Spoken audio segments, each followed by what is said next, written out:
हिम्मत बनाने वाला यह चरित्र है। अगर दुख मुझे घेरे हैं, मेरे प्यारे राजी हैं, तो मुझे दुख से कोई परेशानी नहीं। यह है प्रेमी का हृदय। देखो त्रिपुरदास जी महाराज कायस्थ कुल में प्रकट हुए। ब्रजमंडल में शेरगढ़ है, वहां इनका जन्म हुआ था, वहां के निवासी थे। और आपके पिता राजमंत्री थे। बचपन से ही भगवत भक्ति के संस्कार थे। जिनमें कुछ दिव्य प्रकाश होता है वो बचपन से भगवत भक्ति का। जिनको ये लगता है कि जवानी में विषय भोग ले और बुढ़ापे में भजन करेंगे तो भूल जाए। बुढ़ापे में मन को प्रभु में नहीं लगाया जा सकता। यदि आपने जवानी में भजन का अभ्यास नहीं किया तो बुढ़ापे में नहीं होगा। बुढ़ापे में प्रपंच ही होगा, पक्का विश्वास मान लीजिए। और जितने भी दिव्य महापुरुष हुए हैं, जिनके जीवन प्रकाशित हुए हैं भक्ति अध्यात्म की ऊंचाई में, वो बचपन से श्री भगवान में लगे। त्रिपुरदास जी के घर में राजमंत्री पिता थे, पर बहुत ही सुंदर भक्ति के संस्कार थे। एक बार आप पिता के साथ आगरा से किसी कार्य के लिए गिरिराज जी आए, तो यहां ठाकुर श्री श्रीनाथ जी का दर्शन किया। यही विराजमान थे अन्योर में, जहां जतीपुरा इधर ठाकुर जी यहीं प्रकट हुए हैं। श्रीनाथ जी अपने ब्रज के हैं, गिरिराज जी के। ऐसा सुंदर रूप श्रीनाथ जी का कि नवीन किशोर अवस्था लुभायमान हो गए। बहुत हट किया, अब मैं नहीं जाऊंगा, इन्हीं के दर्शन करूंगा, इन्हीं के पास रहूंगा। पिता राजमंत्री थे, वहां किसी परिचित से कहा कि बालक है, हट करता है त्रिपुरदास, इसको हम छोड़ देते हैं 2-4-10 दिन यहां। देखो भगवान का विधान, यहां श्रीनाथ जी के दर्शन करेगा, फिर हम आदमी भेज देंगे, बुला लेंगे। अब वो दैवी योग से प्रेरित थे, पुत्र को यहां छोड़ दिया और वापस वो लौटे तो रास्ते में कुछ वैरी दल के राजसैनिक को दुष्टों ने घेर लिया और मार डाला, पिता को मार डाला। भक्तों के जीवन में प्रारंभ से ही विपत्तियों की बौछार हो जाती है, लेकिन आप ऐसा डरिएगा मत। क्या जिनके हृदय में भक्ति नहीं है उनके परिवार के लोग नहीं मरते क्या? जिनके हृदय में भक्ति नहीं वो क्या दुख नहीं भोगते क्या? ये अज्ञानी जन है, नहीं जानते। शरीर रचना के समय शुभ अशुभ कर्मों के अनुसार दुख सुख पहले से रच गया है। भक्ति तो हम आज कर रहे हैं, ये नई खेती है, ये भक्ति का फल नहीं है। वो दुख सुख पुराने हमारे कर्मों का फल है। जब आपने सुना, सूचना आई कि तुम्हारे पिता को बैरी दल ने मार डाला है, तो श्रीनाथ जी की तरफ देखा और कहा, आप तो हमारे पिता भी हो, मित्र भी हो, जीवन धन हो। हृदय में बड़ा आनंद हुआ कि चलो नाम मात्र का पिता अंतर्ध्यान हो गया, लेकिन मेरा जो अनंत जन्मों का पिता है उससे संबंध हो गया। अब तो मेरे श्रीनाथ जी के सिवा कोई नहीं है। एकदम निश्चिंत हो गए। रोज प्रभु के सामने भाव विभोर होकर रोया करते, नौ किशोर अवस्था, कि प्रभु अब आपके सिवा हमारा कोई नहीं है। एक दिन वल्लभाचार्य भगवान आचार्य चरण, जिनके दुलारे लाडले श्रीनाथ जी हैं, उस सेवा में आए तो देखा है बालक बहुत एक दृष्टि से देखता है, रोता है। लाओ इस बालक को सामने लाया। ये है भगवत कृपा। जब भगवत कृपा होती है तब गुरु मिलते हैं, और जब गुरु कृपा होती तब भगवान मिलते हैं। जब भगवान की कृपा होती तब गुरुदेव मिलते हैं, संत मिलते हैं। जब द्रवहि दीन दयालु राघो तो साधु संगति पाइए। और जब संत द्रवित होते हैं तब भगवान का साक्षात्कार होता है। बुलाया और परिचय पूछा, कौन है ये? तो कहा अमुक राजमंत्री का पुत्र है, इनके पिता यात्रा में मारे गए हैं। और ये बहुत आसक्त चित्त होकर श्रीनाथ जी को देखते, श्रीनाथ जी से रोते हैं। त्रिपुरदास जी ने साष्टांग दंडवत किया वल्लभाचार्य जी को और कहा प्रभु मैं मात्र पितृहीन, न मेरे माता है न पिता है, मैं अनाथ बालक हूँ, बस मेरे नाथ तो श्रीनाथ जी ही हैं और आपके श्री चरणों का आश्रय दे दिया। प्रभु मुझ अनाथ दीनहीन को आप स्वीकार कर लीजिए। बहुत प्रसन्न हुए। इतना छोटी अवस्था में ऐसे शुद्ध शब्द, ऐसे भागवतिक चेष्टाएं। चलो आज अभी इसी क्षण मैं इसको दीक्षा देता हूं। आचार्य श्री वल्लभाचार्य जी विधि पूर्वक दीक्षा देकर ब्रह्म संबंध कराया। कुछ दिन तक पास रखा और कहा वापस जाओ घर। श्रीनाथ जी की सेवा की भावना रखो, निरंतर चिंतन करो, ध्यान में श्रीनाथ जी का स्मरण रखो, भक्ति में जीवन व्यतीत करो। हमारा सदैव कृपा प्रसाद तुम्हारे साथ है। गुरु आज्ञा तत्काल श्रीनाथ जी से उनके जो परिचय के थे ले गए। यवन राजा था, उनके राजमंत्री थे पिता।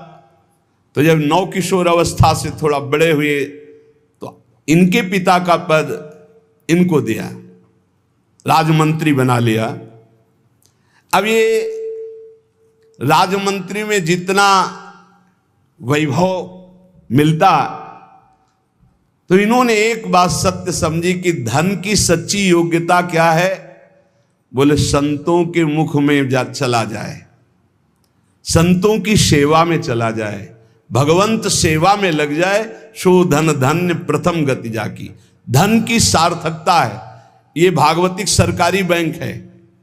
जैसे भारतीय सरकारी बैंक में जमा करो जब चाहो ले लो ब्याज सहित, ऐसे भागवतिक सरकारी बैंक है। गौ संत जन, ब्रह्म ऋषि जन, भगवान किसी विग्रह की अर्चा पूजा और किसी ऐसे असहाय की जो बीमार है, जो अपवित्र है, असमर्थ है, उसकी सहायता भगवत भाव से कर देना, उसमें जो धन खर्च होना, ये सब भागवतिक बैंक में जमा होता है। आपको मिलेगा, ब्याज सहित मिलेगा। हमारे प्रभु की बैंक में परसेंट बहुत ज्यादा मिलते हैं। 1 रुपया का लाख गुना ब्याज मिलेगा। दे के ये जो आप देखते हैं कि अमुक अमुक पद पर बैठ गया, अमुक राजा बन गया, अमुक अमुक बन गया, ये पूर्व जन्म का है। पूर्व जन्म का आप देखते हैं छा गया, ये पूर्व जन्म का सुकृत है। वैभव ऐश्वर्य चरण चूम रहे, वाह वाही हो रही, ये सब पूर्व का पुण्य है, 1 का लाख गुना। पर इस बैंक में विश्वास नहीं होता, किसी किसी को विश्वास होता है। और इस बैंक में जमा कर देने पर अगर आपने कह दिया तो तत्काल वो फल जो गुणा करके आपको प्लस मिलना था नहीं मिलेगा। ध्यान कर लेना। यदि माइक से हो गया कि अमुक जगह के अमुक भगत ने 5,000 रुपए दान किए, भगवान इनका मंगल करें, तालियां बज गई, हो गया, उड़ गया, आपके बैंक का ब्याज उड़ गया। जैसे सभा में खड़े होकर अपने पाप को स्वीकार कर ले तो उड़ गया, खत्म पाप। ऐसे सभा में यदि पुण्य स्वीकार कर ले तो खत्म। बुजुर्ग जन कहते थे कि दान ऐसा करे कि दाएं हाथ से दे, बायां हाथ न जाने। नेकी कर दरिया में डाल, कोई जान न पावे, तब लाख गुना हमारी भागवतिक बैंक से उसे मिलता है। ये तो हुआ अपना धन देने पर। और अगर ये बात हो जाए कि हे प्रभु आपकी वस्तु आपको समर्पित करते तो भगवान मिल जाएंगे, तो दीयम वस्तु गोविंदम तुभ्यमेव समर्पये। ये निश्चय किया त्रिपुरदास जी ने कि राजमंत्री पद से जो भी धन आएगा मैं केवल सेवक की तरह प्रसाद से शरीर पोषण करूंगा, सारा धन संत सेवा और भगवंत सेवा में लगाऊंगा। उस श्रीनाथ जी के लिए नियम लिया, प्रतिज्ञा ली कि हर साल सर्दी में दगला बनवा कर भेजेंगे, रत्नों से हीरो से जटित बढ़िया पोशाक, सर्दी की सुनहरे गोटे, सुंदर सुंदर रत्न जटित। अब चाहे करोड़ों के रत्न लग जाए श्रीनाथ जी के लिए, और राजमंत्री थे, दगला भेजते। और रोज संत सेवा होती त्रिपुरदास जी के यहां, संत जन आते, प्रसाद पाते। धन की यही सार्थकता है। जय जयकार हो, भगवान नाम कीर्तन हो, भगवत अनुरागी जन आकर प्रसाद पावे, भगवान की आरती पूजा सेवा। धन्य है वो गृहस्थ, वो धन्य, वो तीर्थ है उसका घर जिसके घर में भगवान की आरती होती, भगवान का नाम कीर्तन होता, आए हुए अतिथियों की सेवा होती है। और श्रीनाथ जी भी बड़े रिजवार ठाकुर, बहुत खुश होकर के, प्रसन्न होकर के वो दगला धारण करते। श्री विठलनाथ जी श्री वल्लभाचार्य जी के पुत्र हैं।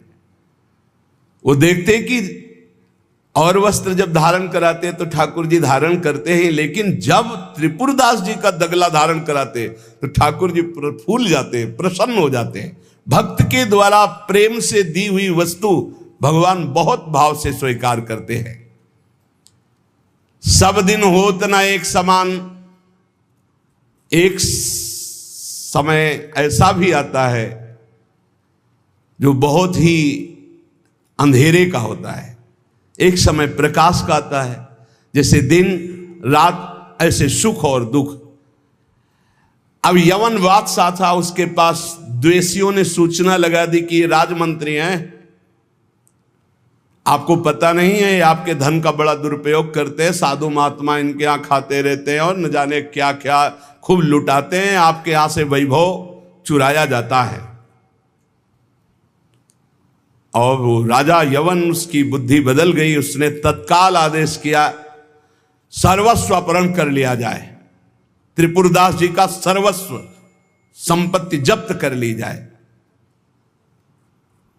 मतलब पात्र भी घर में नहीं रह गए, सब जब्त कर लिया गया। जहां रोज संत सेवा, ठाकुर सेवा, श्रीनाथ जी के लिए बहुत महंगा पोशाक सर्दी की, सब, एक पात्र भी नहीं रहने दिया, सब जब्त कर लिया। खाने पीने के लिए एक दाना भी नहीं रह गया, कुछ नहीं, सब जब्त कर लिया, केवल दीवाले दीवाले। अब आप विचार करो, जिसका ऐसा चल रहा हो उसका ऐसा, इसलिए होश में रहना चाहिए। सब दिन होत न एक समान, ये शब्द याद रखना चाहिए। सुख है तो फूलो मत, कल दुख आने वाला है। शरीर स्वस्थ है तो अभिमान मत करो, कल कोई रोग आ जाएगा। जीवित हो तो अभिमान मत करो, कल ही मृत्यु आ सकती है, आज भी आ सकती है। होश में, खूब धन संपत्ति है, कल ऐसा हो सकता है टुकड़े टुकड़े के लिए मोहताज हो सकते हो। पक्का पक्का। आज दुखों घेरे हैं तो आप निराश मत होइए, कल आप बहुत बड़े आदमी बन सकते हैं। उत्साह संपन्न रहिए। आज बहुत बड़े आदमी हैं, धन है, संपत्ति है, वैभव है, नौकर चाकर है, बहुत फूलिए मत। हो सकता है ऐसा समय आ जाए कि तुम्हें किसी के यहाँ नौकरी करनी पड़े अपने पेट भरने के लिए। समय बहुत विचित्र है, पलटने में देर नहीं लगती, पलटने में देर नहीं लगती। खाने पीने तक के लिए नहीं रहेगा, सब यवन राज ने जब्त करवा लिया।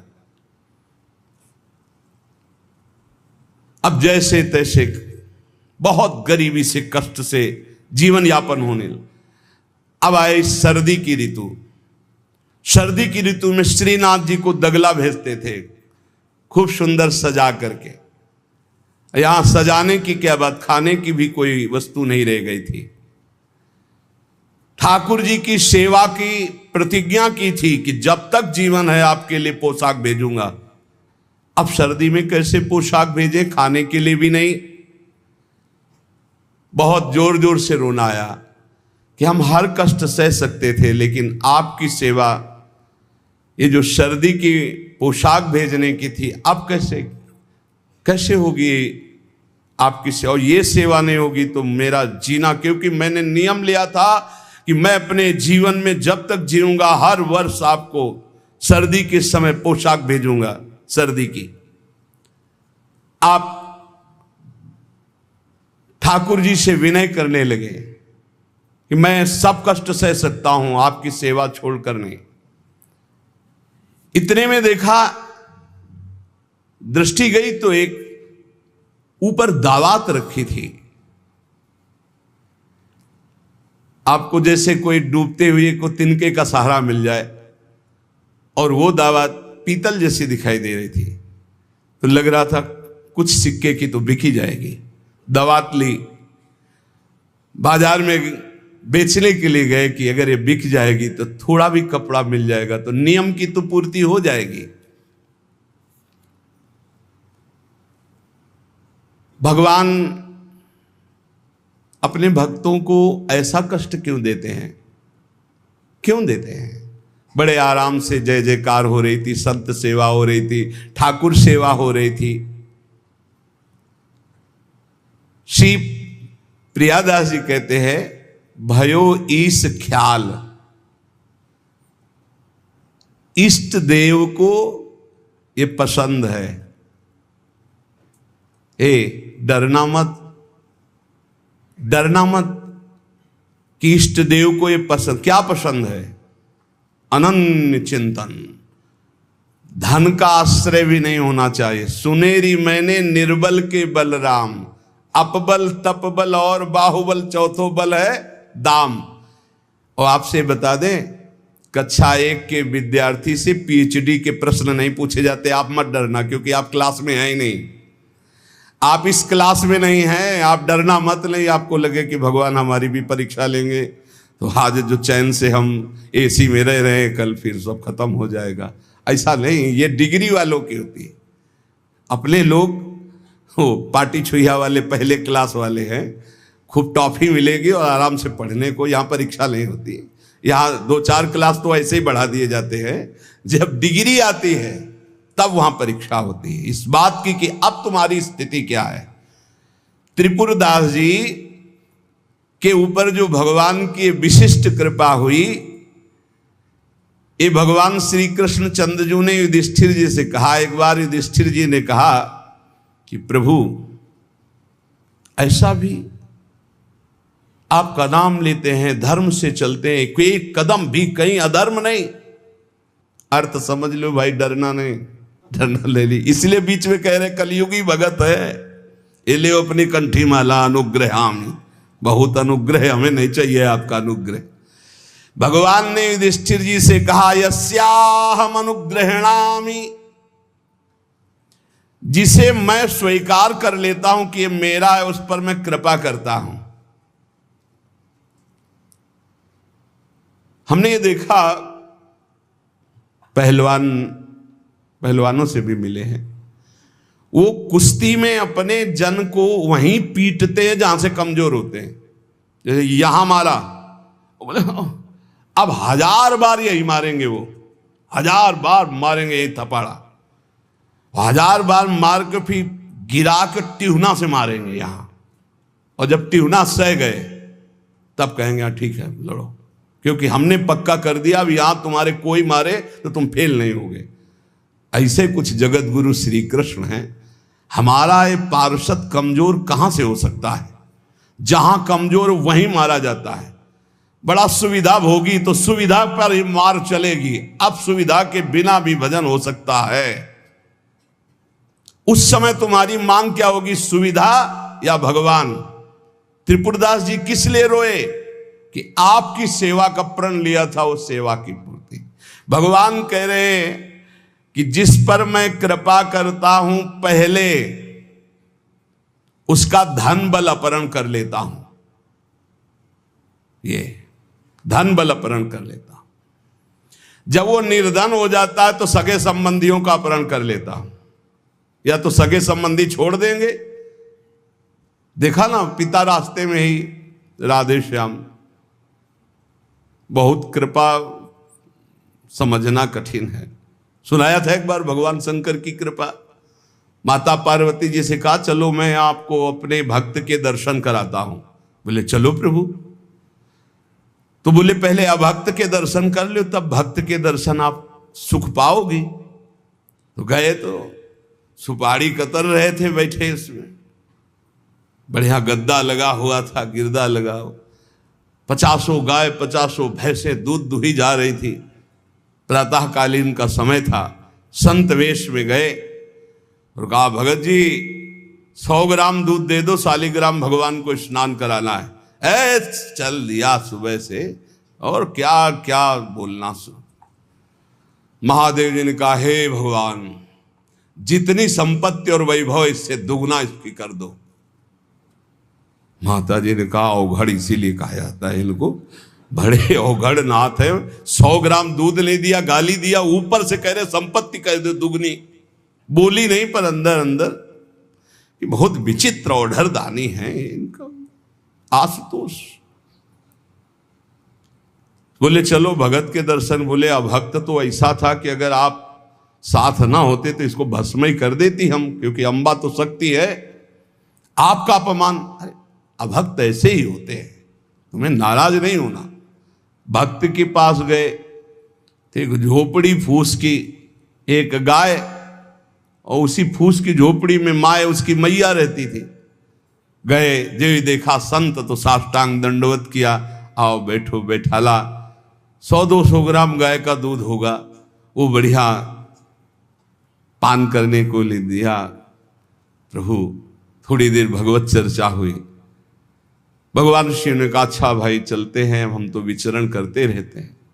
बोले संत भगवान कभी पुनः कृपा करके आना। हम कुटिया के बाहर निकले और कहा हे करुणा निधान भगवान, इसकी गैया और मैया दोनों हटा दो, मार दो। अम्बा जी ने कहा आप बर्दाश्त नहीं होगा, 100 ग्राम दूध नहीं दिया तो उसको दुगना संपत्ति दे दी, और एक गाय पूरा दूध आपको पिला दिया, और मैया बातचीत करने के लिए थी उसको भी आपने मार दिया। कहा कि वो ये क्या है? बोले अभी तुम नहीं समझे। जब इतनी संपत्ति में साधु अपमान करके ऐसी गालियां देता, जब डबल संपत्ति होगी तो ऐसा अपराध करेगा घोर नरक जाएगा, समझो। और इसका कुछ मन मैया में जाता है, कुछ गैया में जाता है। दोनों भगवान के पास गए, भी अखंड हमारा चिंतन करेगा, ये हमें लीन हो जाएगा। माता जी का ये बात तो सही। तो बोले जिस पर मैं कृपा करता हूं, इस माया प्रपंच से उसे अपने स्वरूप में स्थित करता हूं। वो जरूरत, देखो जरूरत है, ऐसा नहीं कि एक बुखार की दवा सबके साथ चलेगी। बुखार की भी क्वालिटियां हैं, समझना। अब मलेरिया है तो उसके लिए अलग, डेंगू है तो उसके लिए अलग, साधारण वायरल है तो उसके लिए अलग। हम लोग साधारण बुखार वाले हैं, चिंता मत करो। ऐसे हाई इंजेक्शन नहीं लगेंगे जैसे त्रिपुरदास जी के लगे, या प्रहलाद जी के लगे, या नरसिंह मेहता जी के लगे, या मीरा जी के लगे। अपने लोगों के नहीं लगेंगे। बहुत ऐसे वायरल, जैसे ऋतु का बुखार है ना, अपने लोग ऐसे बुखार के मरीज हैं। डेंगू वाले नहीं है कि भर्ती हो जाए, प्लेटें कम हो रही। डरना मत। अलग अलग बुखार की जैसे दवा, ऐसे अलग अलग भक्ति की स्थिति की परीक्षा होती है। अब इसकी स्थिति क्या होगी, वो तो जगत पावन करने वाले भगवान ये देखते हैं। बहुत सुंदर बात है ये, अगर समझ में आ जाए। भगवान अंधकार का नाश कर देते हैं, भगवान स्वप्न का नाश कर देते हैं। ये सब स्वाप्निक जगत है। अब मोह ममता से युक्त इसलिए डर जाओगे, तो हम कह रहे हैं तुम्हारे साथ ऐसा होगा ही नहीं, क्योंकि तुम उतनी स्थिति के ही नहीं हो। डरना मत, सच्ची मानिए। क्या चक्रवर्ती सम्राट अम्बरीश जी भगवान के भक्त नहीं है? ध्रुव जी भगवान के लिए भजन करने के लिए गए तो आज ऐसा पद मिला कि त्रिभुवन में किसी को नहीं। सुदामा जी को दरिद्रता प्राप्त थी, और सुदामापुरी की रचना हो गई जैसे द्वारिकापुरी की रचना। आप हमारे श्री कृष्ण के प्रति ऐसा ना सोचे, ये जो कह रहे हैं बड़ी गुप्त बात है। उसके अंदर के ममत्व का नाश कर देते हैं, उसके अंदर के अज्ञान का नाश कर देते हैं। क्या आप अपने अज्ञान का नाश करवाना नहीं चाहेंगे? यहां अज्ञान की वृत्ति के नाश की बात है। आप ऐसा मत सोचिएगा। और आज तक कोई भक्त आपको भिखारी नहीं मिलेगा। आप ध्यान दीजिएगा, पुरुष से लेकर के जहां दृष्टि डालिए, जहां भक्तों को, तो आपके 4 घर में लोग होते हैं, उनके भोजन की व्यवस्था में आप चिंतित रहते हैं, समझ रहे? जब हम मांग के खाते थे तो भूखे रह जाते थे, और जब भरोसे पे हैं तो 300-400 लोगों का बाल भोग, राजभोग और शयन भोग अपने आप हमारे प्रभु पूरा करते। तो हरिष्य तद धनम, तुम्हारा घर कितना बड़ा है, हमारे घर में कितने बैठे हो देख लो। घबराना मत, इसलिए हम कह रहे, डरना मत अब इसीलिए कह रहे। नहीं तो आपको लगेगा भगवान कह रहे यस्याम अनुग्रहणामि हरिष्ये तद धनम, ये धन ही हर जाएगा तो अब हमारे भक्ति का मतलब क्या रहेगा? नहीं, इसका मतलब है अज्ञान का नाश हो जाना, तम का नाश हो जाना, माया मोह का नाश हो जाना। क्या आप दुख का नाश नहीं करवाना चाहेंगे? ये भक्ति दुख का नाश करके सर्वतोभावेन महासुख प्रदान करने के लिए है। ततो धनम त्यजंत्यस्य स्वजनाहा दुख दुखितम। भगवान कह रहे हैं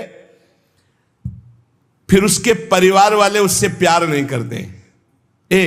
क्या झूठे प्यार में फंसे रहकर जिंदगी गंवाना चाहोगे? क्या आप ये नहीं जानोगे कि तुम्हें कोई प्यार नहीं कर रहा? क्यों झूठ में जीवन व्यतीत करना चाहते हो? सच्ची कोई प्यार नहीं कर रहा, कोई प्यार नहीं। अपने सुख के लिए प्यार कर रहा है, कोई तुम्हें प्यार नहीं कर रहा। तो भगवान कह रहे हैं मैं परिवार से भी उदासी पैदा, कोई उसको प्यार नहीं करता। असलियत में आ गई बात कि कोई प्यार नहीं करता। फिर कह रहे हैं कि जब वो व्याकुल चित्त हो जाता है, कोई उसे प्यार नहीं करता, ऐसा लगता है सब मुझे छोड़ दिए, तब मैं एक रास्ता देता हूं अपने भगवत प्रेमी महात्मा का। वो विशुद्ध संत से मिलता है, और जब संत से मिलता है तब मैं उसे अपनी कृपा से ऐसा सराबोर कर देता हूं, अनुग्रह की वर्षा कर देता हूं, और वो मेरे में डूब जाता है। महाभागवत जन्म जन्मांतर के पापों का नाश करके महान सुख की प्राप्ति, ये है रहस्य हमारे प्रभु का, जो भक्तों के जीवन में जगह जगह पर दुख दिखाई देता है। वो हर मोड़ में ईंट खड़ी कर देते हैं, इधर चल सीधे। ये इतना फिसड्डी मन है कि अगर वो कृपा न करे तो माया में फंसा रहे, पर वो ऐसे ईंट रखते चले जाते, निकल मेरी तरफ बढ़कर आ जा। अब त्रिपुरदास जी बाजार गए तो उस समय उन्हें 100 पैसे मिले, 1 रुपया।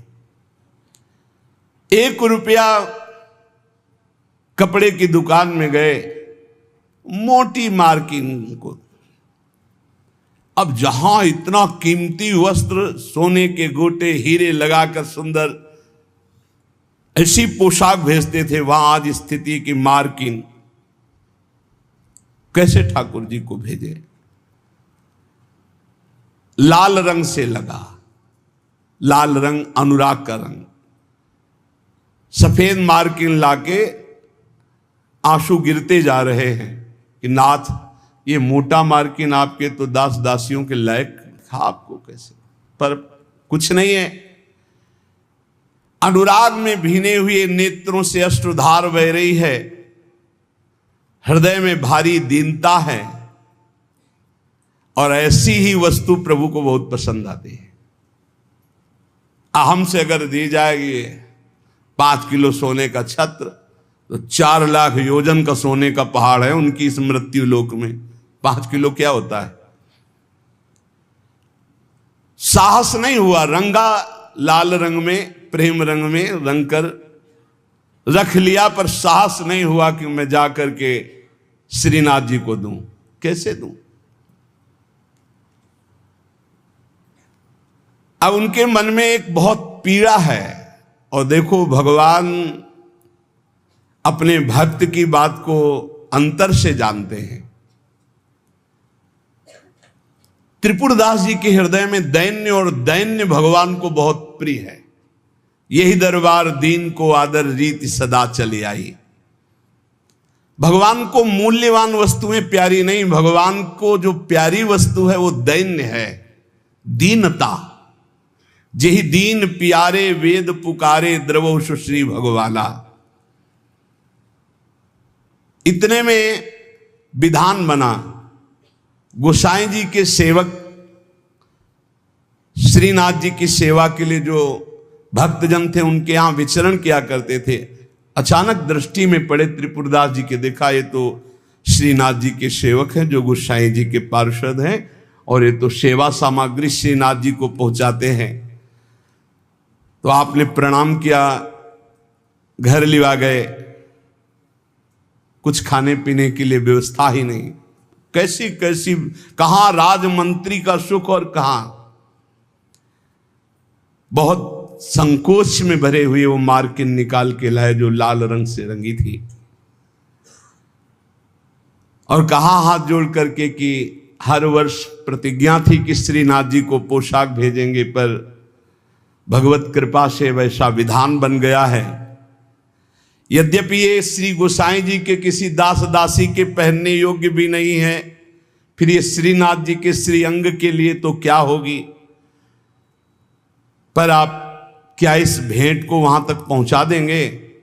भंडारी को दे देना, पर गोसाई जी को कुछ मत बताना, न मेरी स्थिति बताना कि खाने को भी नहीं, और ना ये बताना कि ये मार्किन भेजा, कुछ मत कहना, उनको दुख पहुंचेगा। केवल भंडारी को दे देना, वो जो चाहे जैसे चाहे, यद्यपि वे श्रीनाथ जी के योग्य तो है ही नहीं। देखो, भगवान भावोत्सवेन भजताम रस कामधेनु है। बड़ा हृदय में सुख हो रहा है उस वस्त्र को लेकर। वो जो भगवत पार्षद है, आज तक उनको ऐसी भेंट, इतनी भेंट मिलती थी श्रीनाथ जी के पास ले जाने के लिए, लेकिन ऐसा सुख नहीं होता था जैसा त्रिपुरदास जी ने रो करके जब मार्किन दी लाल रंग से रंग के, उनको एक अपार सुख हो रहा है। त्रिपुरदास जी का वस्त्र लेकर बड़े प्रेम में डूबे हुए भगवत पार्षद गए और भंडारी जी से कहा कि आपसे तो कुछ छुपाव है नहीं, ये त्रिपुरदास जी का दिया हुआ वस्त्र है, यद्यपि बहुत कष्ट में उनका जीवन है, फिर भी उन्होंने ये सेवा भेजी। आप इस सेवा का आदर करना, अपमान मत करना कि कहीं फेंक दो, अरे मार्किन कहाँ ठाकुर जी के श्रीअंग पोशाक वाले।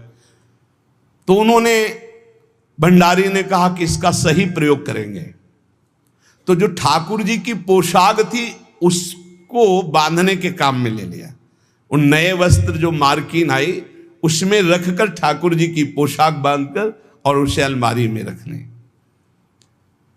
परम स्नेही ठाकुर जी कांपने लगे। जब श्रृंगार हुआ तो सर्दी का समय था, कांपने लगे श्रीनाथ जी। जब श्री आचार्य चरण सेवा में गए तो कहने लगे मुझे बहुत जोर की ठंड लग रही है। ठाकुर जी बोलते हैं निज जनों से, जैसे हरिवंश महाप्रभु से राधा वल्लभ जी बात करते थे, बंचंद महाप्रभु से बात करते थे, बिहारी जी से स्वामी जी महाराज, विठल विपुल देव जी, बिहारिन देव जी। अब हम लोगों की जाकी रही भावना जैसी प्रभु मूर्ति देखी तिन तैसी। मुझे ठंड लग रही बहुत जोर की। बोले जय जय, अभी उपाय करता हूं। तत्काल बड़े गरम गरम महंगे वस्त्र धारण कराए। ठाकुर जी फिर बोले बहुत ठंड लग रही है, बहुत ठंड लग रही। कहा जय जय, अभी उपाय करते। तुरंत अंगीठी जलाई गई, सामने अंगीठी ऐसे सुंदर नवीन कोमल उनके वस्त्र उड़ाए गए। ठाकुर जी फिर कांप के कहते मुझे बहुत ठंडी लग रही। श्री विठलनाथ जी गोसाई जी समझ गए कि ये साधारण ठंड नहीं है, ये किसी भक्त के हृदय की जो पीड़ा है उसी की एक कपकपी है। गोसाई जी बहुत संकुचित होकर बोले जय जय, अब क्या उपाय करूं? आपको सुंदर सुंदर दगला पहना दिया, सुंदर गरम वस्त्र उड़ा दिए, अंगीठी आपके साथ, फिर भी आप कह रहे हैं आपको ठंड लग रही। एकदम ध्यान गया। उन्होंने कहा किसी भक्त के वस्त्र का तो अपमान नहीं हो रहा है। सेवक को बुलाया, तत्काल बही खाता लाओ, इस वर्ष किसकी किसकी पोशाक आई है, किसकी नहीं आई। बही खाते में सुनाया गया, लेकिन त्रिपुरदास जी का नाम नहीं था। त्रिपुरदास जी का नाम इसलिए नहीं लिखा कि कोई पोशाक ही नहीं थी, मार्किन लाल रंग से भेजी गई थी। श्रीनाथ जी बड़े स्नेही हैं, बहुत प्यार करने वाले हैं। विठलनाथ गोस्वामी जी ने कहा त्रिपुरदास जी का नाम नहीं सुनाया, हर वर्ष भेजते थे, क्या इस वर्ष पोशाक नहीं भेजी? देखो, एक तो भगत होते हैं कुछ फुलरा चढ़ता 4 दिन की भक्ति का, सोडा वाटर की तरह मार फूल के एकदम, और एक भक्त होते हैं जो गंभीरता पूर्वक कदम बढ़ाते, जितनी सेवा तो बढ़ाते चले गए, पूरा जीवन समर्पित कर दिया। और एक होते हैं एकदम फुलरा की तरह से बड़े हो बस खत्म। हमें लगता है कि भक्ति सोडा वाटर वाली ना करो, क्षणिक वैराग्य वाली मत करो, एक कदम बढ़ाओ पर बहुत मजबूत बढ़ाओ। जीवन